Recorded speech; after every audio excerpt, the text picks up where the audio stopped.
저희들은 계속 사도행전을 주일마다 말씀을 나누고 있습니다. 사도행전은 역사서입니다. 교회의 역사. 처음 제자들이 예수 믿고 변화받은 다음에 이 교회가 어떻게 전도가 되어서 오늘 이 자리까지 오게 되었는가, 교회가 세워지는 그런 모든 과정과 역사를 사도행전은 우리에게 보여주고 있습니다. 사도 바울 일행이 지금 유럽을 다니면서 복음을 전하는데, 그곳에서 예수를 믿고 교회가 세워지기까지의 과정이 결코 만만한 것이 아니라 참으로 어려운 과정임을 우리가 볼 수 있죠. 핍박도 당하고 매를 맞기도 하고 돌로 침을 당해서 죽을 고비를 넘기기도 하고, 복음을 전해서 한 사람이 예수 믿고 교회가 세워진다는 것은 결코 그냥 되어지는 것이 아니다라는 것입니다. 그런 사람들의 수고가 있었기 때문에 오늘 우리가 이 자리에 있는 것입니다. 우리는 그러한 먼저 주님의 그 십자가의 희생과 그 사랑에 먼저 다시 한번 감사해야 될 것이고, 그동안 이 복음을 위해서 자신을 버리고 헌신했던 그런 많은 사람들의 수고를 우리는 다시 한번 기억해야 할 것입니다. 교회가 그냥 세워지는 것이 아니죠. 저희 교회도 역시 마찬가지입니다. 모든 다른 교회도 마찬가지겠죠. 교회가 세워져서 전혀 하나님을 알지 못하는 사람들이 하나님을 알고 믿고 하나님의 말씀을 따라서 사는 성도로 변화받는다는 것은 어떻게 본다면 일생을 거쳐서 이루어지는 것이라고 볼 수가 있습니다. 이번에 이제 안수 집사님의 시치를 앞두고 간증문을 써오라 그래요. 거기에 이제 서류 준비에 간증문을 쓰는 부분이 있습니다. 어떻게 예수 믿고 구원받았는가, 그 간증문을 쓰는데, 쓰시는 분들도 이제 좀 새롭겠죠. 내가 어떻게 예수 믿게 됐는가, 그걸 이제 써가지고 이제 그 서류를 제출하는데, 제가 먼저 이제 읽어봐야 되지 않겠습니까? 제가 참 읽어보는데 참 이 양반들이 예수 믿는 게 정말 만만한 게 아니었더라고요. 참 만만한 게 아니었어. 그래서 참 특별히 그 뒤에 계시는 우리 자매님들이 얼마나 고생을 많이 했는가가 뼈저리게 느껴지는 거예요. 뼈저리게 느껴져요. 얼마나 많은 속을 썩였을까, 그런 생각이 드는 거예요. 왜냐면 그렇게 뺀질뺀질 안 믿고 술, 세상 친구들 좋아하고 뭐하고 막 이렇게 하고 그렇게 핍박하고 그렇게 하다가 믿었더라고요. 할렐루야. 예. 정말 내 남편 그 한 사람이 믿기까지 얼마나 많은 눈물이 필요했고 얼마나 많은 기도가 있었겠는가. 그냥 된 게 아닙니다. 물론 그 뒤에 우리 주님의 간구가 있었겠고, 또 목회자인 저희 또 간구도 필요했겠죠. 예. 한 사람 한 사람 이렇게 우리가 자녀를 낳아서 자녀가 부모의 은혜를 알고 자녀다운 자녀가 되는 것이 쉬운 것이 아니지 않습니까? 자녀들은 부모 공로를 전혀 모릅니다, 사실은. 얼마 전에 저희 대민이한테서 연락이 왔는데, 이제 손주가 태어나서 이제 알고 보니까, 야, 참 은혜가 너무 감사하다고 그렇게 문자가 왔더라고요. 조금 이제 철이 좀 든 것 같아. 그동안에 얼마나 속을 많이 썩였는데, 내가 이제 부모가 되고 보니까 그런 것이 좀 많이 느껴지는 모양이에요. 그래서 그동안 정말 기도하면서 양육해 준 것에 대한 감사의 글을 이렇게 써 보내왔습니다. 그래서 교회가 이렇게 세워지면서 복음을 전하는 사람들, 그 모습을 통해서 오늘 우리들에게 또 무엇을 말씀하고 있습니까? 사도행전은 28장으로 끝나는 것이 아니라 지금도 사도행전은 써 내려가야 될 성경이에요. 그러니까 사도행전은 28장으로 끝나는 게 아닙니다. 오늘 사도행전 29장을 저와 여러분이 써내려가야 될 줄로 믿습니다. 예.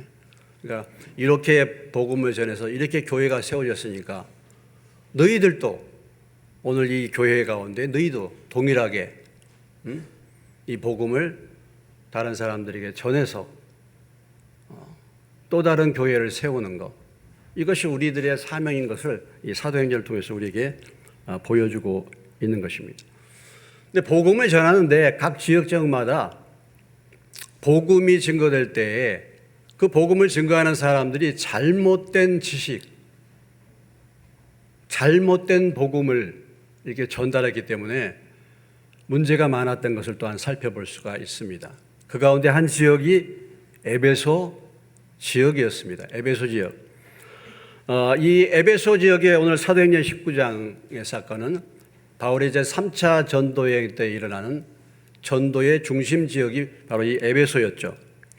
이 에베소에 교인들이 있었는데 그 가운데 이 교인들이 예수님의 성령 침례에 대해서 요한의 침례밖에 알지 못하고 성령 침례에 대해서는 알지 못했다라는 것입니다. 그래서 바울이 이 에베소에 들려서 그곳에 있는 사람들에게 너희가 예수 믿을 때, 너희가 믿을 때에 성령을 받았느냐 하고 질문을 던졌습니다. 성령이 있음을 알지도 못했다. 요한의 침례밖에 모른다. 그래서 사도 바울이 안수함으로 그들이 성령을 받고 방언하고 예언하는 일이 있었다라는 것이죠. 반쪽 신앙, 아직 성령을 체험하지 못한 신앙, 반쪽 신앙입니다. 요한의 침례만, 지식적인 신앙, 지식적인 복음, 반쪽 복음이죠.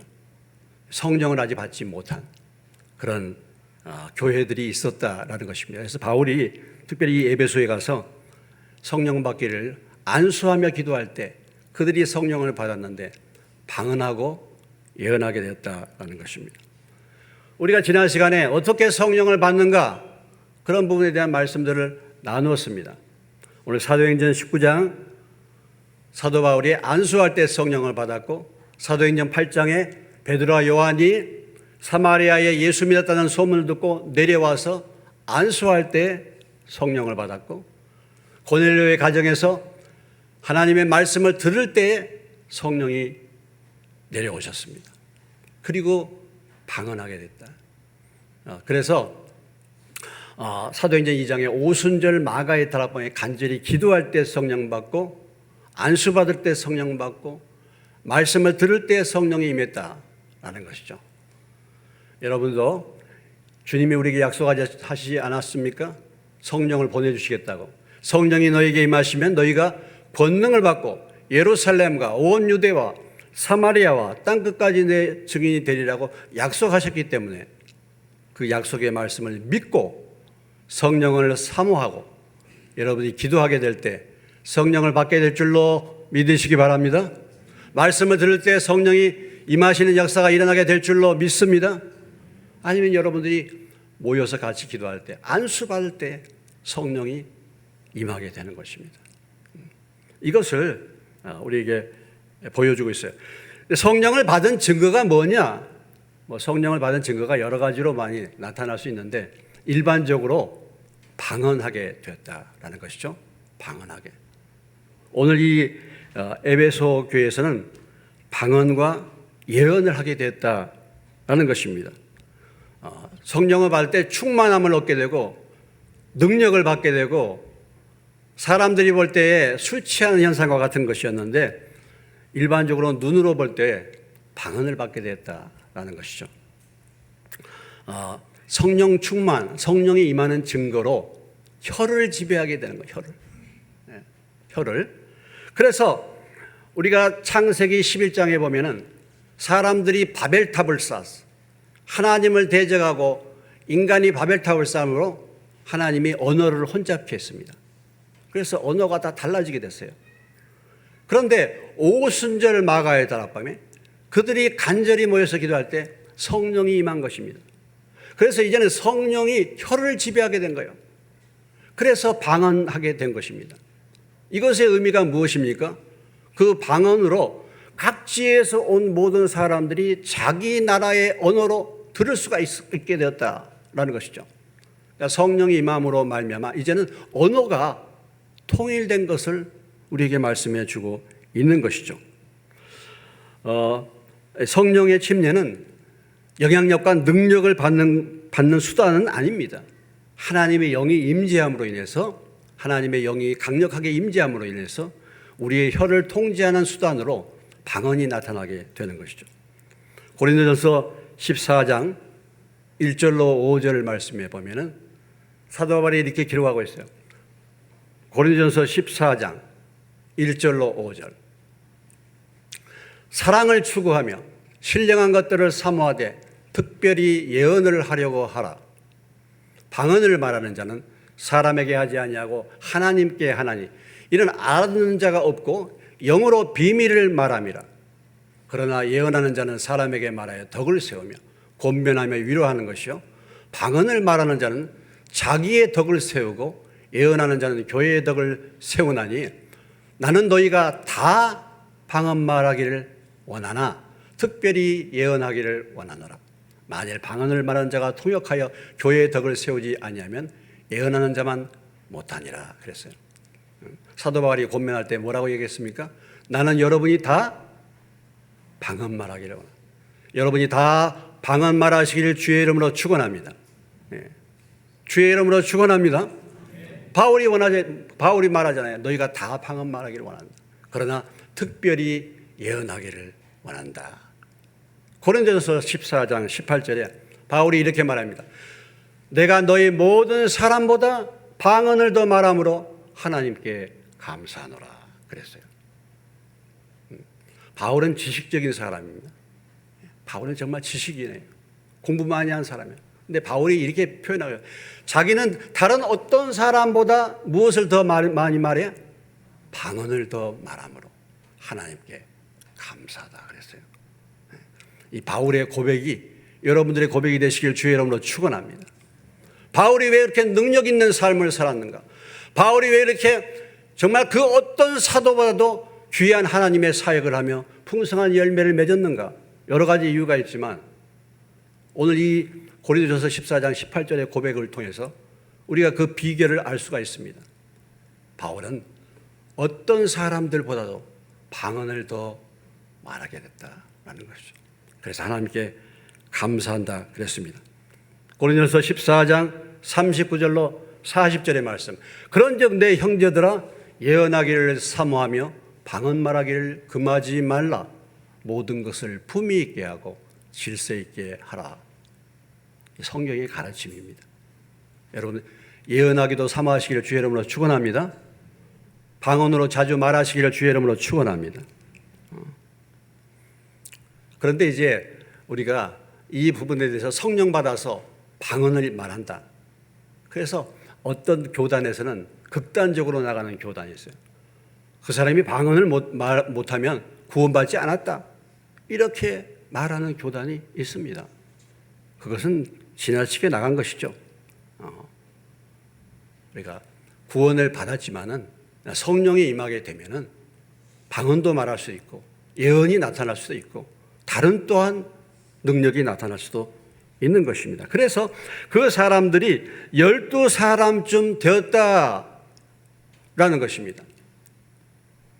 그래서 그 후에 이제 바울이 본격적인 에베소 사역이 시작이 되고 있습니다. 오늘 본문 19장 8절로 12절의 말씀은 바울의 본격적인 이제 에베소 사역을 우리에게 보여주고 있는 것이죠. 오늘 이 에베소 사역을 보면 바울이 거의 약 3년 동안 이 에베소에 머물렀다 이렇게 이제 표현할 수 있는데 먼저 여러분들이 8절을 주목해 보시면은 바울이 회당에 들어가 석 달 동안 담대히 하나님 나라에 관하여 강론하며 권면했다 그랬어요. 회당에서 몇 달을 사역했습니까? 3개월을 했죠.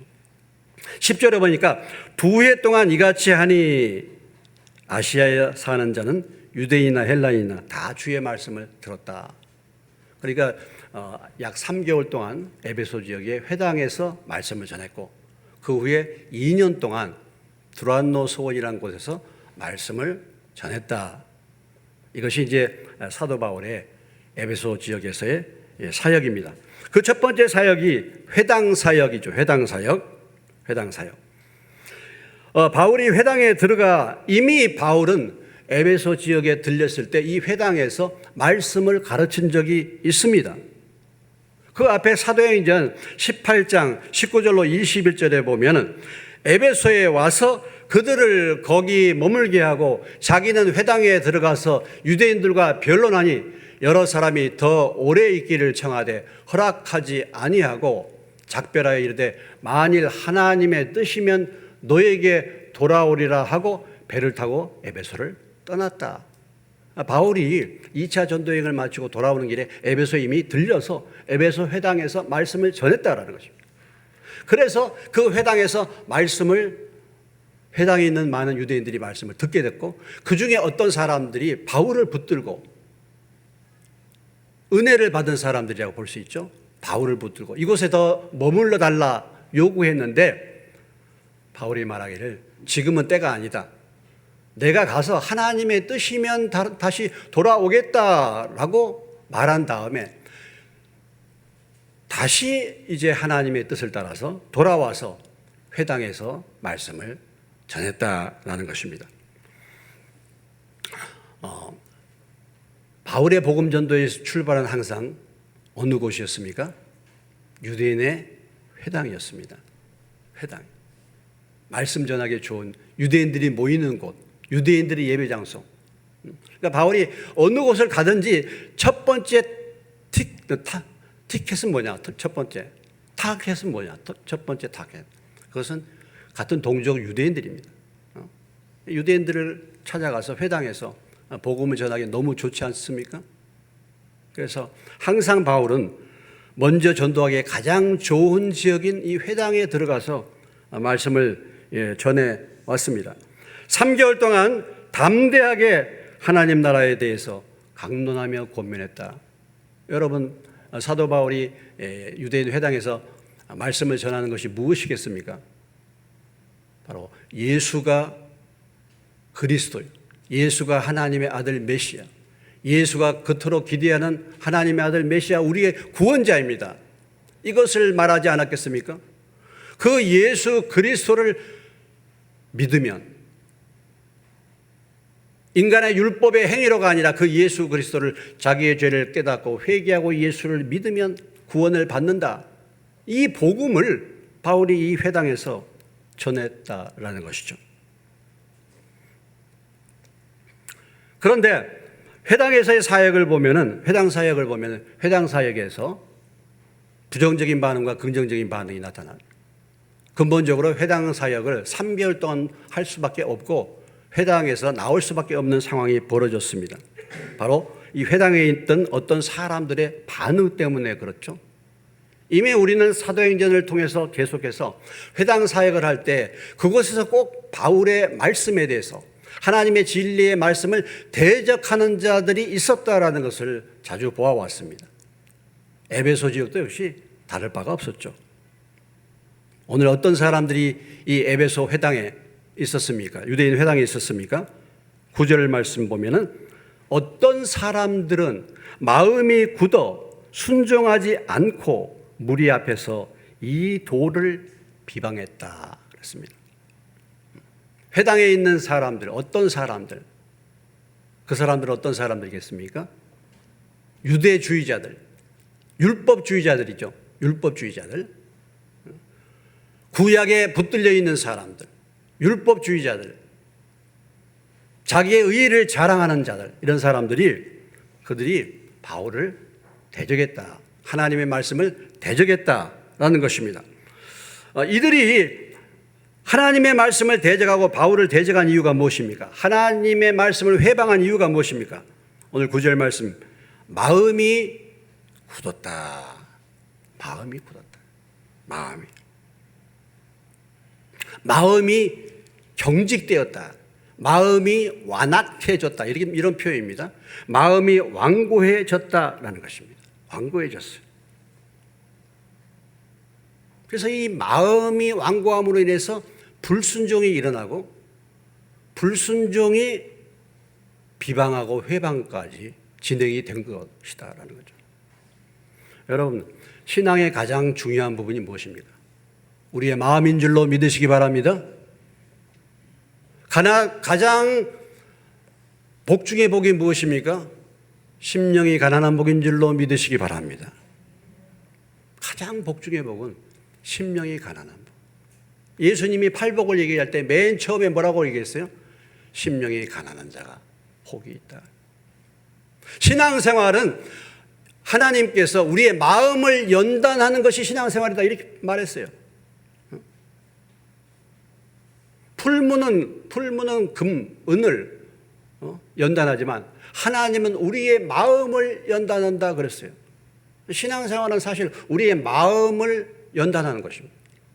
마음이 가난하게 만드는 거예요. 마음이. 우리 인생의 모든 삶에서 겪는 어려움들, 시련들, 문제들 이런 것을 통해서 하나님께서 원하신 것은 저와 여러분의 마음이 가난해진, 겸손해진 마음이 되는 것을 원하시는 줄로 믿으시기 바랍니다. 마음이요. 근데 이들의 마음은 굳어 있었습니다. 굳어 있어. 사람이요, 나이가 많아지면은 여러분 몸이 굳지 않습니까? 예, 나이가 많으면 몸이 굳어지잖아요. 점점 몸이 이렇게 부드럽지가 않습니다. 그리고 굳어지죠. 그리고 생명이 떠나면 완전히 돌같이 굳어져 버려요. 예? 네, 치료를 하는 사람들은 그 사람의 얼굴, 그 사람의 몸을 보면서 그 사람의 마음 상태를 파악을 해내요. 몸이 굳어가지고 잘 안 움직인다, 유연하지 않다. 마음이 그렇기 때문에 그렇지 않는가? 마음이 굳어 있기 때문에 몸도 굳지 않았는가? 그래서 몸이 굳어 있는 사람들을 통해서 그들의 마음을 살핍니다.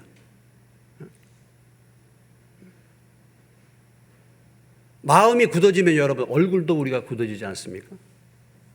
얼굴도 굳어져. 얼굴에 기쁨이 없고 항상 얼굴이 굳어져 있죠. 그 사람의 마음 상태를 우리에게 보여주고 있는 것이죠.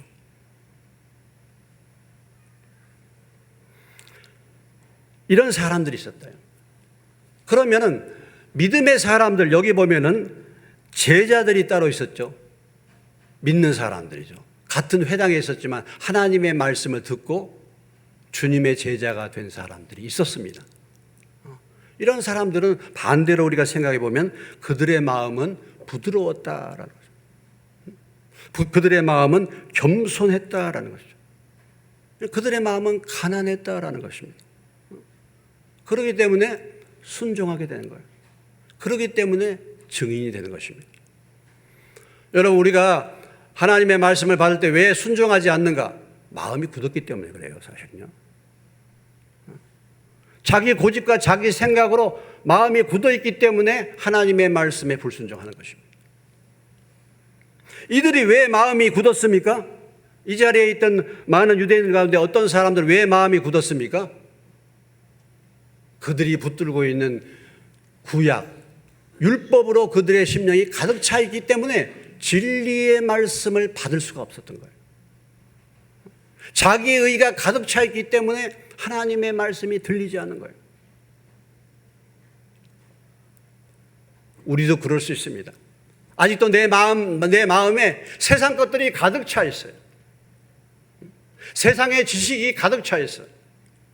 나의 어떤 이론과 나의 어떤 사상과 나의 욕심이 가득 차 있는 사람들, 그런 사람들은 하나님의 말씀이 잘 들리지 않아요. 마음이 어떻게 준비되는가? 마음이 가난한가? 그래서 심령이 얼마나 중요한가? 심령이. 예수님이 말씀하신 것처럼 여러분들 복 중의 복, 심령이 가난한 복을 사모하시고 그 복을 받으시기를 주의 이름으로 축원합니다. 어린아이 같은 사람, 그렇잖아요. 천국은 어린아이 같은 사람의 것이다 그랬잖아요. 천국은 어린아이 같은 사람. 마태복음 13장에도 보면 예수님께서 마음밭을 얘기하잖아요. 말씀이 떨어질 때 길가와 같은 마음밭이 있고 돌짝밭과 같은 마음밭이 있고 가시떨기와 같은 마음밭이 있고 좋은 마음밭이 있다 그랬잖아요. 말씀이 떨어질 때마다 좋은 마음밭이 돼서 30배, 60배, 100배의 열매를 맺으시기를 주의 이름으로 축원합니다. 에스겔서 3장 5절로 7절에 가보시면 하나님께서 선지자 에스겔에 이렇게 말합니다. 너를 언어가 다르거나 말이 어려운 백성에게 보내는 것이 아니요 이스라엘 족속에게 보내는 것이라. 너를 언어가 다르거나 말이 어려워 내가 그들의 말을 알아듣지 못할 나라들에게 보내는 것이 아니니라. 내가 너를 그들에게 보냈다면 그들은 정녕 내 말을 들었으리라. 그러나 이스라엘 족속은 이마가 굳고 마음이 굳어 내 말을 듣고자 아니하리니 이는 내 말을 듣고자 아니함이니라. 이스라엘 백성들이 얼마나 마음이 굳었는가? 이마가 굳고 마음이 굳었다. 이렇게 표현하고 있어요. 에스겔에게 하나님께서 말씀하시길 너를 갖다가 언어가 다른 사람에게 족속에게 보내는 게 아니야. 그런데 그들이 그 말을 듣지 않는 것입니다. 오늘 제가 설교할 때 제가 어떤 권면을 할 때 제가 언어가 다른 언어를 말하는 것이 아니라 한국말을 하는 것입니다. 우리말을 하는 거예요. 제가 설교할 때 지금. 그런데 이 말이 무슨 의미인지 몰라.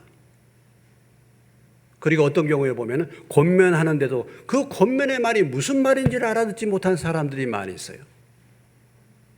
우리말을 알아듣지 못하는 것인가? 마음이 굳어 있는 것. 듣지 못하는 것입니다. 그래서 율법의 지식, 선지식이 가득 차고 자기의 의가 가득하기 때문에 바울이 전하는 하나님의 말씀, 진리의 말씀을 거역하고 도리어 바울을 대적하게 된 것입니다. 호세아서 10장 12절에 선지자 호세아는 이렇게 표현하고 있어요. 너희가 자기를 위하여 공의를 심고 인애를 거두라. 너희 묵은 땅을 기경하라 그랬어요. 뭐가 묵은 땅입니까? 내 마음의 묵은 땅. 내 마음이 묵은 땅이에요. 내 마음을 기경해야 돼. 뒤집어 엎어야 돼. 여러분 하루만 자고 나면 잡초가 얼마나 빨리 자라나는지 몰라요. 여러분 농사 지으신 분들은 경험하십니다. 잠만 자고 나면 잡초가 일어나요. 잡초를 뽑아도 또 잡초가 일어납니다. 우리의 심령은 어떻겠습니까? 우리의 심령은 하루 자고 나면 이 세상의 잡초, 죄악의 잡초가 자라나지 않겠습니까, 여러분?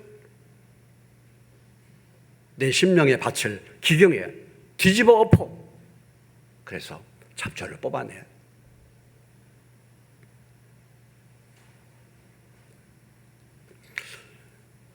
저는 이 말씀을 보면서 여러분 하나님이 이 에베소 지역에 유대인 회당에서 그들이 모여서 예배드리면서 복음을 들을 수 있는 기회를 줬다는 것이 얼마나 큰 은혜입니까? 한번 생각해 보세요. 이것처럼 큰 은혜가 아니야. 아니 평생 바울이 내가 어느 회당에서 지금 예배드리고 있는데 바울이라는 사람이 평생 우리 회당에 들리지 않을 수도 있어요. 그런데 이 바울이 지금 이 에베소 이 회당에 들려서 진리가 뭔지를 지금 설교하고 있는 건데 3개월 동안이나 그 말씀을 듣고도 그 말씀을 깨닫지 못하고 믿지 못하고 도리어 대적했다. 얼마나 안타깝습니까? 하나님의 특별한 은혜를 받은 반면에 또 한편으로는 저주를 받은 거예요. 어쩌면 우리가 그럴 수 있습니다. 오늘 우리가 교회에 나왔습니다. 예배 자리에 나왔습니다. 하나님의 말씀을 듣습니다. 복음을 듣습니다. 그런데도 내 마음이 굳어서 절대로 안 믿을 수도 있어요, 여러분. 여러분 교회에 나와서 복음을 듣는다고 해서 복음을 다 믿는 것입니까? 복음을 다 깨닫는 것입니까? 전혀 안 믿을 수도 있어요. 얼마든지 그럴 수 있습니다. 그렇게 큰 기회를 주었는데, 사랑의 기회를 얻었는데 마음이 굳어져 가지고 하나님을 대적하게 됩니다. 오늘 다시 한번 이들의 모습을 보면서 우리의 심령을 다시 한번 돌아보시기를 주의 이름으로 축원합니다. 나의 심령은 어떤가? 나의 심령은 돌처럼 굳어가고 있지 않는가? 아니면 나의 심령은 점점 더 가난해지고 있는가? 나의 심령은 점점점 부드러워지고 있는가? 나의 심령은 점점 더 겸손해지고 있는가? 한번 돌아보시기 바랍니다. 오늘 하나님의 같은 말씀을 들으면서 어떤 사람은 회방꾼이 되었고 어떤 사람들은 제자가 되었습니다. 그렇지 않습니까, 여러분? 바울이 그들을 떠나서 제자들을 따로 세웠다 그랬어요. 회방꾼이 될 수도 있고 하나님을 대적하는 자가 될 수도 있고 제자가 될 수도 있습니다. 여러분의 심령이 가난해서 주님의 제자가 되시기를 주의 이름으로 축원합니다. 중간지대는 없습니다, 사실. 중간지대는 없어요. 여러분이 회방꾼이 되든지 하나님의 교회의 성장을 맡고 하나님의 영광을 맡고 있는 회방꾼이 될 수 있든 회방꾼이든지 아니면 제자인지 둘 중에 하나예요. 오늘 기도 가운데서도 그렇게 기도했죠. 덥든지 찹든지 하라. 여호와가 하나님이면 여호와를 택하고 바알이 하나님이면 바알을 택하라. 하나님이 진정으로 하나님이면 하나님이 진리면 진리 대신 하나님을 선택하고 하나님의 말씀이 진리면 진리는 하나님의 말씀을 붙들고 선택하고 세상이 것이 진리라고 한다면 세상의 것을 붙들어요. 중간지대는 없습니다. 우리의 심령이 가난해서 주의 말씀을 붙들고 주님의 제자가 되는 은혜가 임하시기를 주의 이름으로 축원합니다.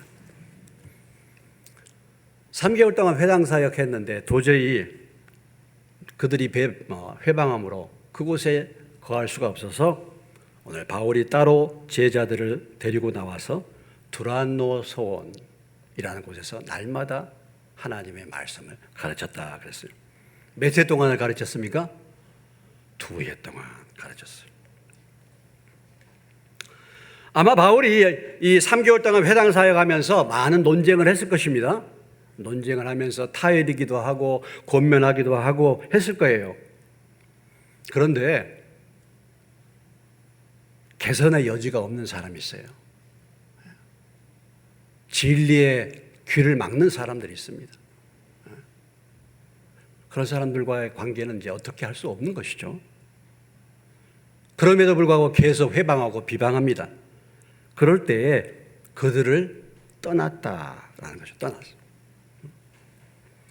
그들을 붙들고 반대하고 투쟁하고 서로 싸우는 것보다도 차라리 떠나는 것이 나은 것입니다.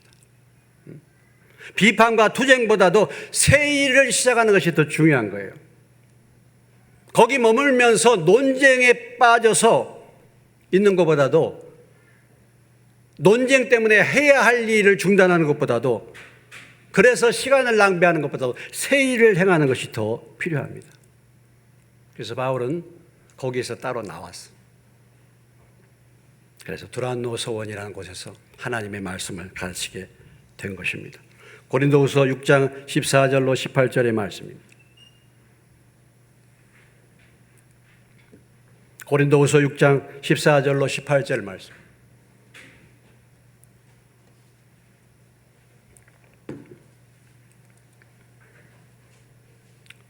(6장) 14절로 18절.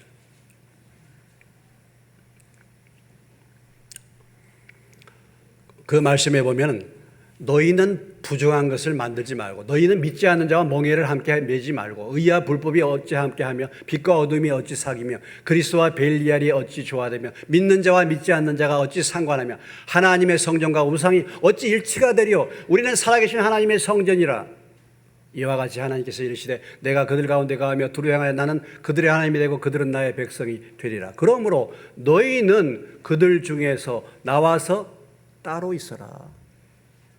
부정한 거 만지지 말라. 때로는 우리가 인생을 살면서요, 어떤 무리들과 어떤 사람들과의 관계를 정리하고 따로 나올 필요가 있습니다.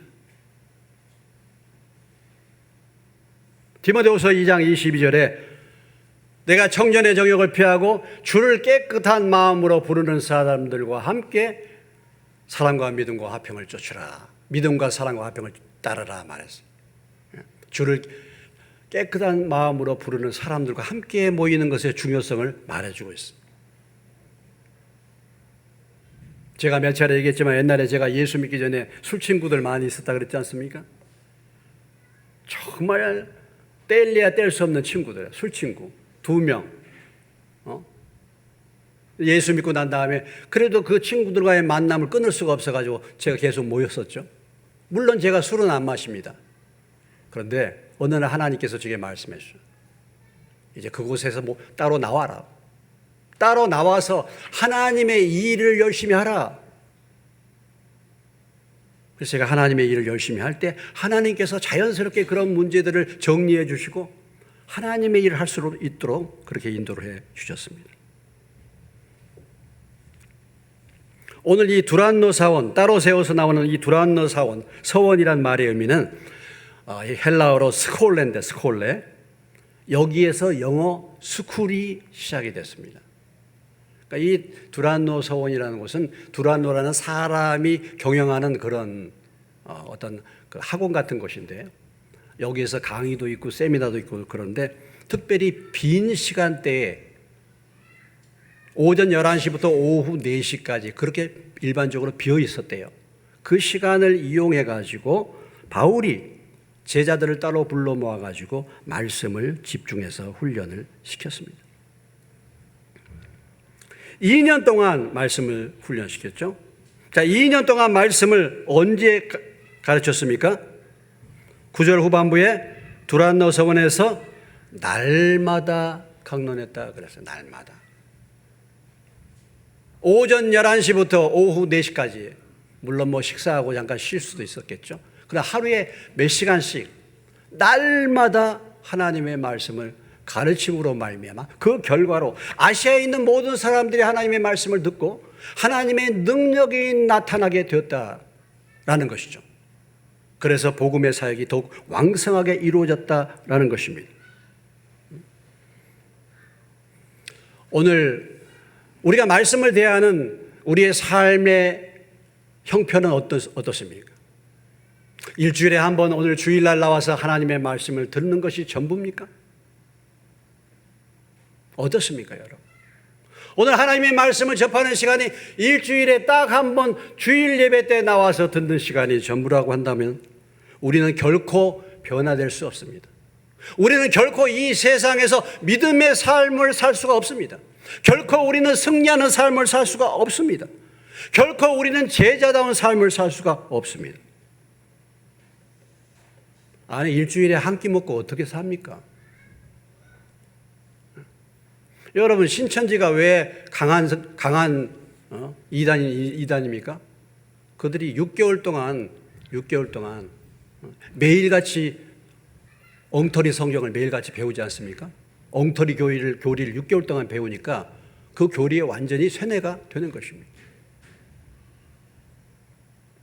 하나님의 말씀 매일같이 먹을 수 있는 그런 은혜가 임하시기를 주의 이름으로 축원합니다. 그런 사모함을 가지시기를 주의 이름으로 축원합니다. 제 소원이 하나 있는데 제가 은퇴하고 제 소원이 이런 두란노 서원과 같은 학교를 해보는 거예요. 하나님의 말씀을 사모하는 자들 좀 데리고 그래 봤으면 좋겠어.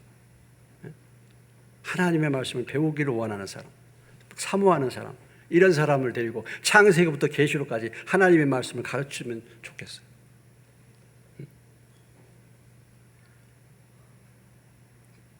말씀 훈련에 집중시키는 것입니다. 말씀 훈련. 여러분들이 말씀 생활은 어떻습니까? 주일에 한번 이 설교 듣는 것이 전부입니까? 사람이 떡으로만 사는 존재가 아니라 하나님의 입으로 나오는 말씀으로 사는 존재인 줄로 믿으시기 바랍니다. 일용할 양식, 육신의 양식은 하루 세 끼 한 번도 거르지 않고 우리가 먹습니다. 그런데 우리의 영혼의 양식인 하나님의 말씀은 어떻게 취하고 있습니까? 육신은 점점 더 살이 쪄가지고 다이어트를 해야 될 이런 형편인데 내 영혼의 양식을 먹지 못하기 때문에 영혼은 파리하게 쇠약해져 있지 않습니까? 어떻습니까, 여러분? 오늘 교회에서 말씀의 사역을 이렇게 두란노 서원처럼 매일같이 하지 못한다 할지라도 지금은 여러분들이 말씀을 사모하면 얼마든지 말씀을 먹을 수 있는 그런 기회가 있습니다.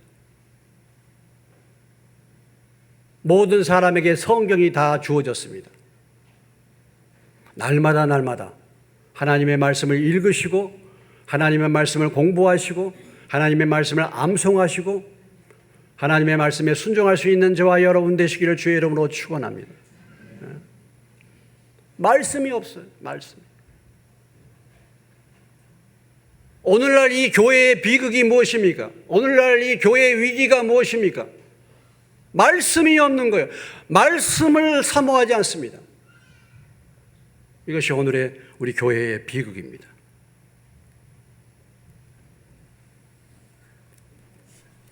그런 사역이 이루어질 때 놀라운 능력과 기적도 사실 따르게 된 거예요. 오늘 말씀을 정리합니다.